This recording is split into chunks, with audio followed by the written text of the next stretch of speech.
I know it's kind of hard for you to see right now. I'm trying to zoom in,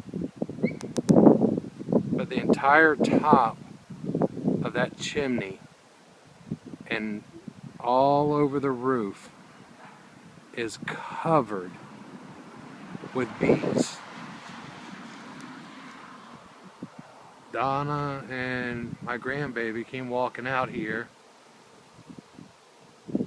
by the garden, and it was like a tornado, a cloud. I'm trying to figure out how to make my phone zoom in.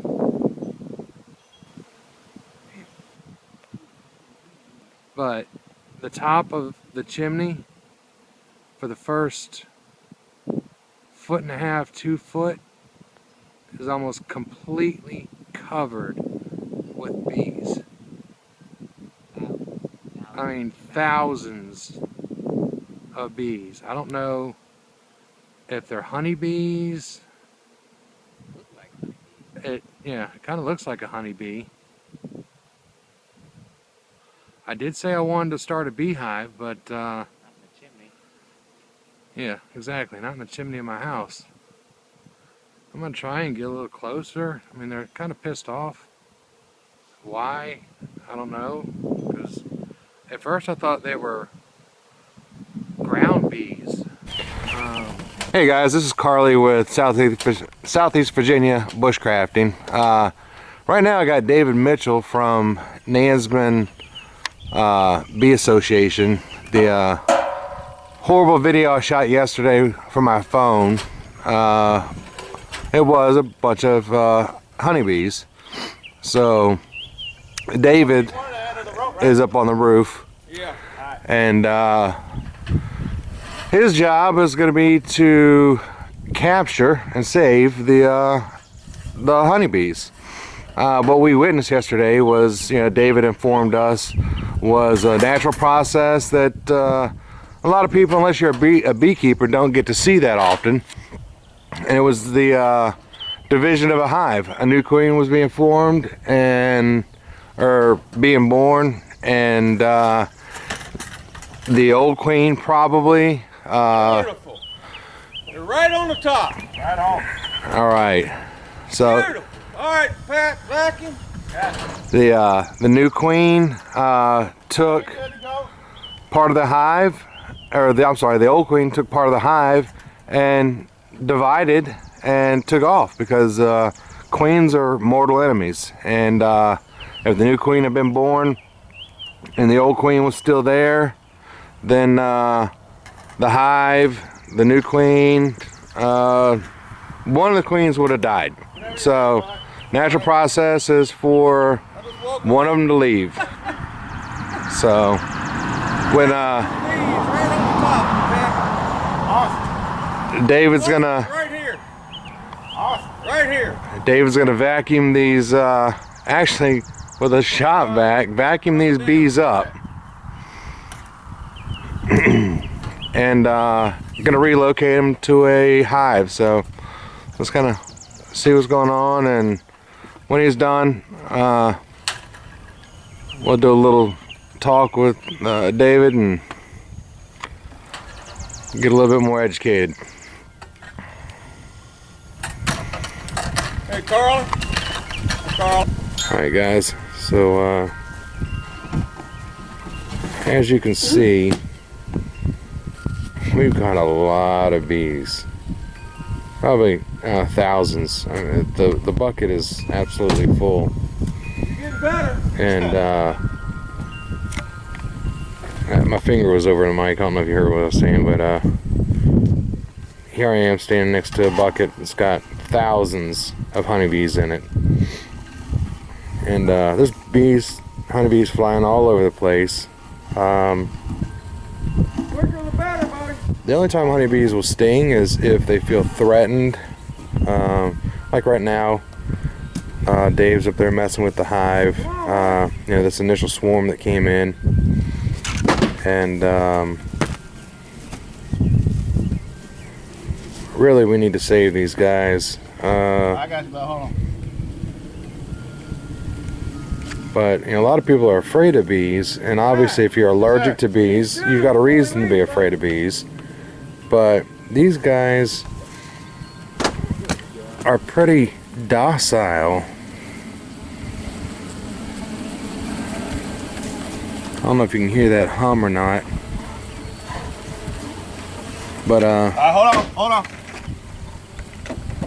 he doesn't think he got the queen in this batch, and he's saying there's probably another bucket or two still left up in that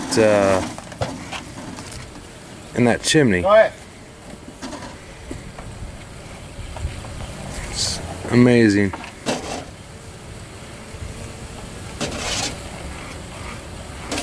And they're flying all around me, the ones that are still out here trying to get back to their buddies.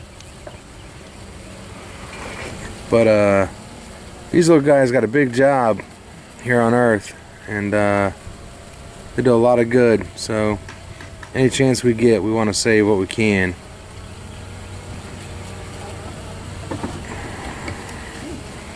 David was taking a look at these, and he thinks this is an Italian hybrid. A lot of our American honeybees aren't around anymore. A lot of what we see nowadays are some type of a hybrid from other countries.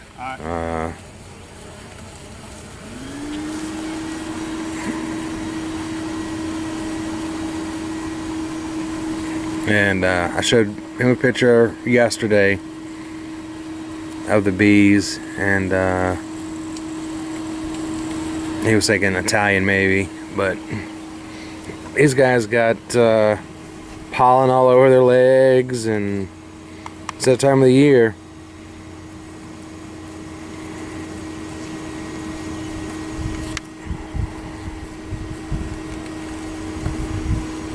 See something really neat, you ought to come up here.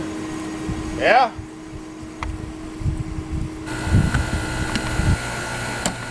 They've got their second bucket that they're changing out.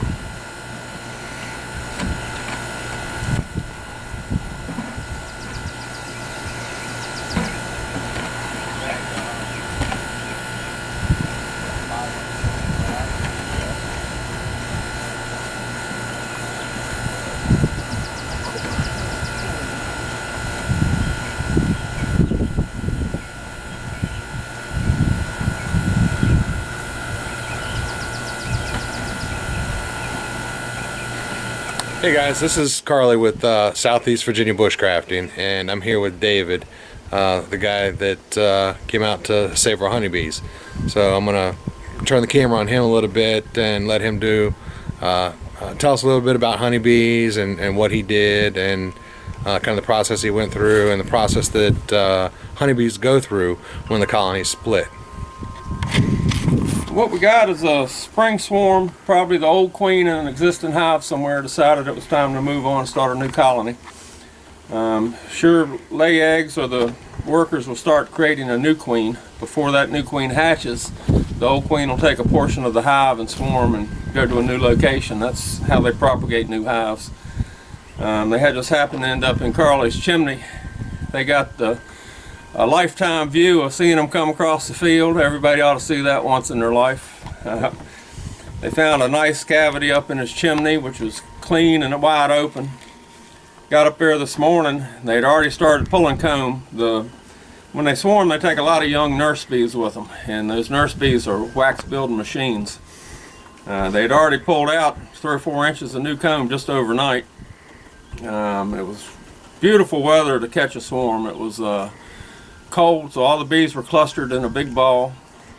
We just went in there and very carefully vacuumed them up, and ended up getting, I would guess, all but 15 or 20 bees, just because of the cool weather in the cluster. So it was an ideal situation for catching a swarm of bees, and sure, we got the queen. If I don't know if you can see in these buckets, but you see that they're really clustered. Yeah, we on the sides, and they're starting to land on the top. The few that were left, so that just tells me that we've got the queen in here, and they're smelling her pheromones. So all in all, it turned out to be a perfect catch. We'll take these boys home and or girls home and put them in a hive, and hopefully they'll like their new home and make a bunch of honey this summer. But the honeybees, especially the wild honeybees, well, all the honeybees are having a real hard time these days because of our new pest. We've got tracheal mites, varroa mites, and small hive beetles that have all come in here from overseas. And it's just about decimated our wild honeybee population, and it's making it real tough for beekeepers to keep, domestic populations. There's a lot of scientists studying it, trying to come up with a cure. In my humble opinion, I think the cure is letting the bees get used to the pest and developing their own ways of taking care of it instead of putting poisons. It's hard to put a poison on a bug to kill a bug. And if the good Lord can help the bees figure out a way to do it on their own, then I think that's the way to do it. Everybody's got a different opinion. You talk to 3 different beekeepers, you're going to get 3 different answers to the same question. It's just the way it is, but everybody's got their own way of thinking, and all that open thinking comes up with a lot of new ideas.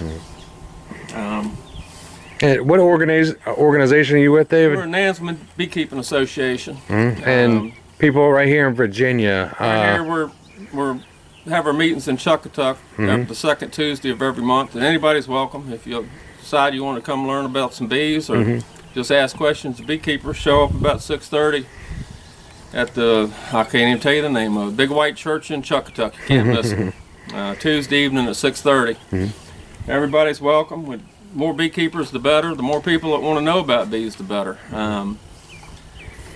Honeybees need all the help they can get. If you guys see a swarm, don't call an exterminator, call a beekeeper. Let's save the bees. We can, every swarm that we catch, we're propagating new bees. We'll put them in a hive, we'll make honey, we'll split those hives when they get a big population and start a new hive. So the more bees we save, the better. Exterminators will come out and spray them and leave you with a stinky mess in your house. The beekeeper will come and take the bees and clean it up for you. So it's just a matter of look out for the bees. Don't kill them. Call a beekeeper. All Thank right. you, guys. Good.